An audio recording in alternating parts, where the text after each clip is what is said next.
Hello प्यारे बच्चों, मेरे यूट्यूब चैनल में आपका हार्दिक स्वागत है। आज मैं आपको इस वीडियो में गुणनखंड, गुणज एवं उनके गुण चैप्टर के प्रश्नों को हल कराऊंगा। ठीक है, तो बढ़ते हैं प्रश्नों की तरफ। पहला प्रश्न, 8 के सभी गुणनखंड हैं। अब गुणनखंड क्या है? अब गुणनखंड, गुणज, उभयनिष्ठ गुणनखंड, अभाज्य गुणनखंड, उभयनिष्ठ गुणज, इन सब के बारे में अगर आपको जानना है तो इस चैप्टर का जो पिछला वीडियो है वो आप अवश्य देख लें, क्योंकि बिना थ्योरी क्लियर किए इन सवालों को हल करने में बहुत दिक्कत होगी। तो बढ़ते हैं इस सवाल के हल की तरफ। क्या होगा? 8 के गुणनखंड हैं।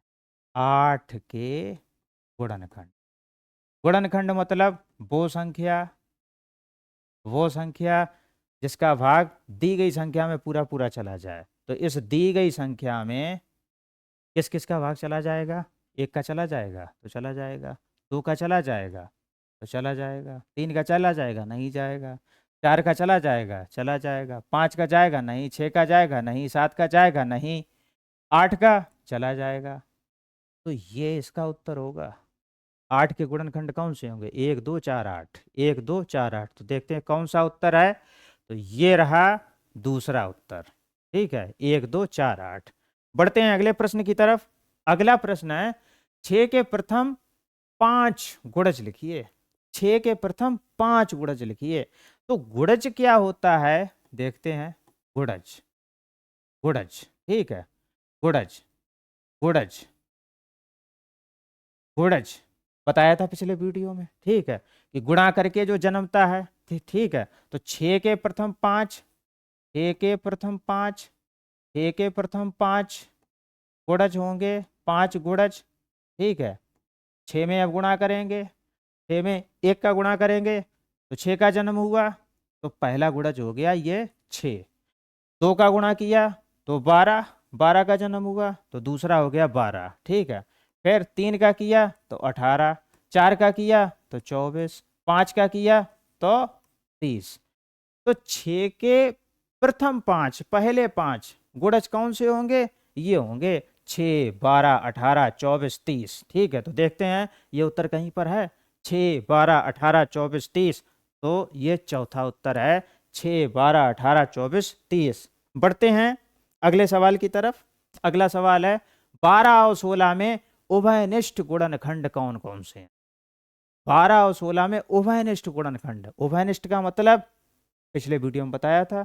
उभयनिष्ठ मतलब जो दोनों में शामिल हो। ठीक है, तो सबसे पहले 12 के गुणनखंड लिख लेते हैं और फिर 16 के गुणनखंड हम निकाल लेते हैं। फिर देखते हैं कि दोनों संख्याओं में कौन से गुणनखंड शामिल हैं। ठीक है, तो 12 के गुणनखंड, 12 के गुणनखंड, 12 के गुणनखंड बराबर 12 के गुणनखंड, 16 के गुणनखंड, 16 के गुणनखंड, 16 के गुणनखंड, 16 के गुणनखंड बराबर होंगे।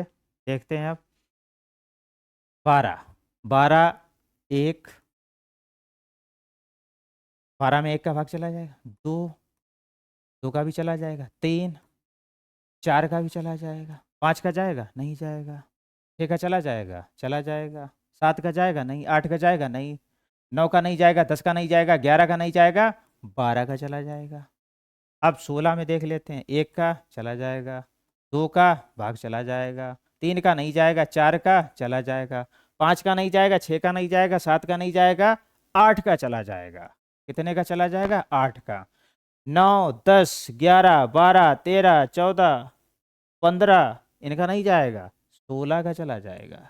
ठीक है, तो अब पूछा है 12 और 16 में उभयनिष्ठ गुणनखंड कौन कौन से हैं। तो उभयनिष्ठ गुणनखंड जो दोनों में शामिल हो। देखो, 1 दोनों में शामिल है, 2 दोनों में शामिल है, 4 दोनों में शामिल है। ठीक है, इसके अलावा और कोई शामिल है?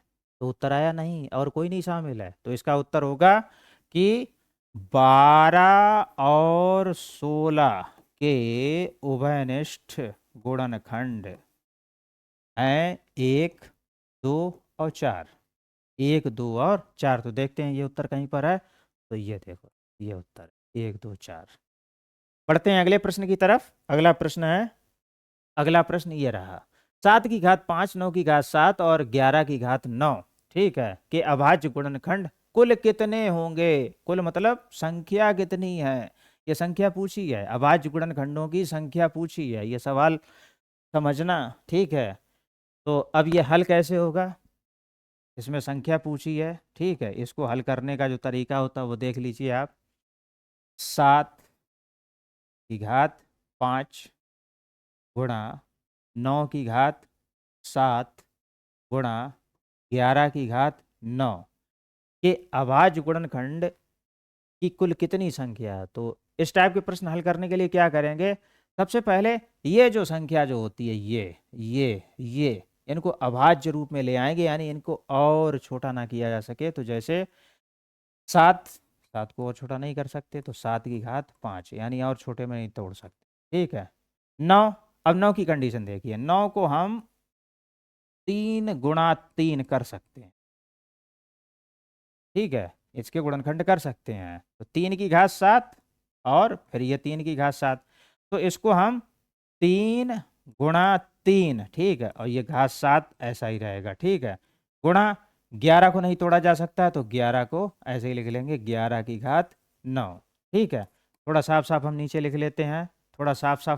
लेते हैं, बराबर 7 की घात 5 गुणा 3 की घात 7 गुणा 3 की घात 7 गुणा 11 की घात 9, ठीक है। अब इस प्रकार के प्रश्नों को हल करने के लिए क्या करते हैं, ये जो घातें जो हैं, घात अगर इनको हम जोड़ लेंगे, ठीक है, तो अभाज्य गुणनखंडों की संख्या निकल आएगी, ठीक है। तो अभाज्य गुणनखंडों की संख्या कितनी होगी, अभाज्य गुणनखंडों की संख्या बराबर गुणनखंडों की संख्या बराबर गुणनखंडों की संख्या बराबर, ठीक है, गुणनखंडों की संख्या बराबर कितनी होगी, 5, ठीक है। ये घाते जोड़ लेंगे, धन 7 धन 9, ठीक है, और इसको जब आप जोड़ेंगे तो 5 और 7 12, 12 और 7 19, और 19 और 9 का 28, ठीक है, ये 28, ये इसका उत्तर होगा। देखते हैं 28 उत्तर कहीं पर है, तो ये रहा 28। बढ़ते हैं अगले प्रश्न की तरफ। अगला प्रश्न क्या है, अगला प्रश्न है 8 और 11 में उभयनिष्ठ गुणनखंड ज्ञात कीजिए। 8 और 11 में उभयनिष्ठ गुणनखंड, तो देखते हैं। सबसे पहले तो उभयनिष्ठ गुणनखंड ज्ञात करने से पहले हम 8 और 11 के गुणनखंड ही ज्ञात करेंगे, फिर देखेंगे उभयनिष्ठ वाला मामला क्या है, ठीक है। तो 8 के गुणनखंड, 8 के गुणनखंड बराबर 8 के गुणनखंड बराबर, ठीक है, 8 के गुणनखंड बराबर 8 के गुणनखंड 1, फिर 2 से भी कट जाएगा, फिर 3 से नहीं कटेगा, 4 से कट जाएगा, 5 से नहीं कटेगा, 6 से नहीं कटेगा, 7 से नहीं कटेगा, 8 से कट जाएगा। आगे बढ़ते हैं, 11 के गुणनखंड बराबर 11 के गुणनखंड बराबर 11 के गुणनखंड बराबर 11 के कितने होंगे, 1, ठीक है, और खुद 11। अब इसके उभयनिष्ठ गुणनखंड कौन से होंगे, तो देखो, एक दोनों में शामिल है। उभयनिष्ठ का मतलब जो दोनों में शामिल हो, पिछले वीडियो में बताया था उभयनिष्ठ का मतलब जो दोनों में शामिल हो, ठीक है। तो 8 और 11 के उभयनिष्ठ गुणनखंड जो है 1 होगा, ठीक है, 8 और 11 में उभयनिष्ठ गुणनखंड 1 होगा। उभयनिष्ठ गुणनखंड बराबर 1 होगा।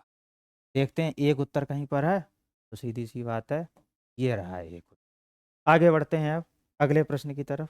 अगला प्रश्न क्या है, 240 के अभाज्य गुणनखंड कितने हैं। 240 के अभाज्य गुणनखंड कितने हैं, संख्या पूछी है। 240 के अभाज्य गुणनखंड कितने हैं, तो 240 के अभाज्य गुणनखंड ज्ञात करते हैं, देखते हैं हल क्या क्या होगा। 240 के अभाज्य गुणनखंड, ठीक है, 240, ठीक है, बराबर, तो 240 बराबर, ठीक है। इसका एक मेथड ये होता है कि इसको जो है 240, ठीक है, 2 एकम 2, 2 दूनी 4, ठीक है, इसको काट लेंगे, 2 छंग 12, फिर इसको काट लेंगे, 2 तियाँ 6, फिर इसको काट लेंगे 15, फिर इसको काट लेंगे, 3 पंचे 15। ठीक है, इस टाइप से इसको हल करेंगे। ठीक है, 2 गुणा 2 गुणा 2 गुणा ये करके फिर इसको आगे बढ़ते हैं अब अगले उसकी तरफ। ठीक है, 2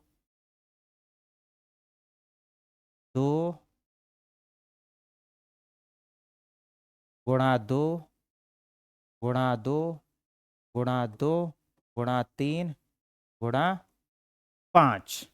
अब देखते हैं, 2 की घात, 2 की घात, 2 की घात हो जाएगा 4 बार गुणा, तो 2 की घात 4।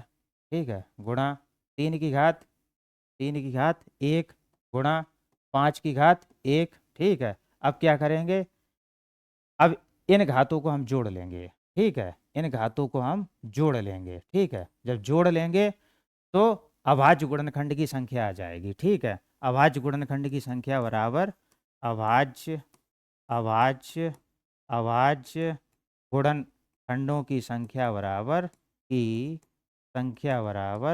संख्या बराबर कितनी होगी, संख्या बराबर कितनी होगी। ठीक है, ये निकलेगी 4 धन 1 बराबर 6। कितना उत्तर आएगा तो देखते हैं, 6 उत्तर इसका कहीं पर है। ठीक है, तो ये रहा इसका 6 उत्तर।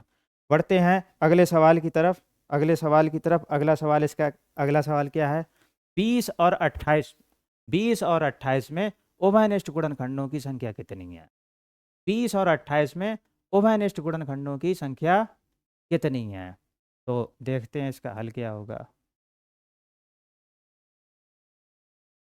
20 और 28 के सबसे पहले गुणनखंड देख लेते हैं।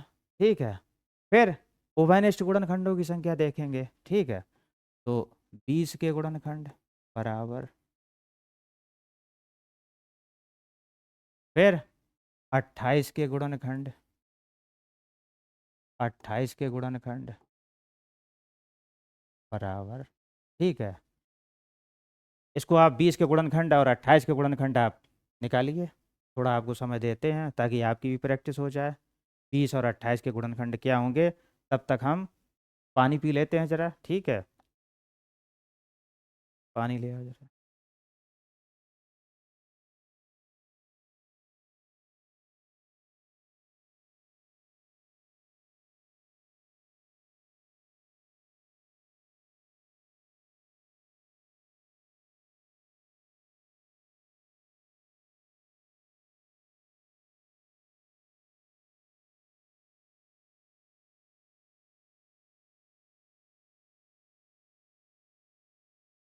कर लिए होंगे आप लोगों ने। ठीक है, तो देखते हैं 20 और 28 के गुणनखंड।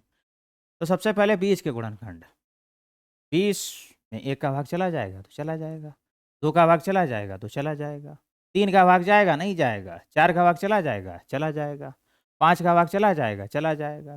ठीक है, 6 का भाग नहीं जाएगा, 7 का भाग बीच में नहीं जाएगा, 8 का भाग नहीं जाएगा, 9 का भाग नहीं जाएगा, 10 का भाग चला जाएगा चला जाएगा। 28 में, 28 में किस किस का भाग जाएगा देखो, और खुद 20 का भी भाग चला जाएगा इसमें। 28 में देखो, 1 का भाग चला जाएगा तो चला जाएगा, 2 का चला जाएगा चला जाएगा, 3 का चला जाएगा नहीं जाएगा। ठीक है, 4 का चला जाएगा चला जाएगा, 5 का नहीं जाएगा। ठीक है, 5 के बाद 6 का नहीं जाएगा, 7 का भाग 28 में चला जाएगा तो चला जाएगा, 8 का भाग चला जाएगा नहीं जाएगा, 9 का भाग नहीं, 10 का भाग नहीं, 11 का भाग नहीं, 12 का भाग नहीं, 13 का भाग नहीं, 14 का भाग जाएगा इसमें। कितने का जाएगा, 14 का। फिर 15 16 17 18 19 20 21 22 23 24 25 26 27 तक का भाग नहीं जाएगा, खुद 28 का फिर जाएगा। अब देख लेते हैं, ये गुणनखंड हमने ज्ञात कर लिए 20 और 28 के। ठीक है, अब इसमें उभयनिष्ठ गुणनखंडों की कितनी संख्या है, तो देखते हैं। एक उभयनिष्ठ ये है, दूसरा उभयनिष्ठ ये है। ठीक है, तीसरा उभयनिष्ठ मतलब दोनों में जो शामिल है ये है। ठीक है, इसके बाद 5 कहीं शामिल है नहीं है, 10 कहीं शामिल है नहीं है। ठीक है, ये कुछ भी शामिल है नहीं है। तो उभयनिष्ठ गुणनखंड 20 और 28 के उभयनिष्ठ गुणनखंड कौन कौन से हैं, 1 2 4। 20 और 28 के उभयनिष्ठ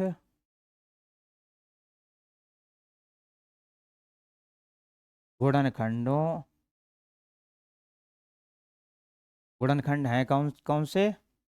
एक है, दो है और चार है। अब इनकी संख्या कितनी है? गिन लो।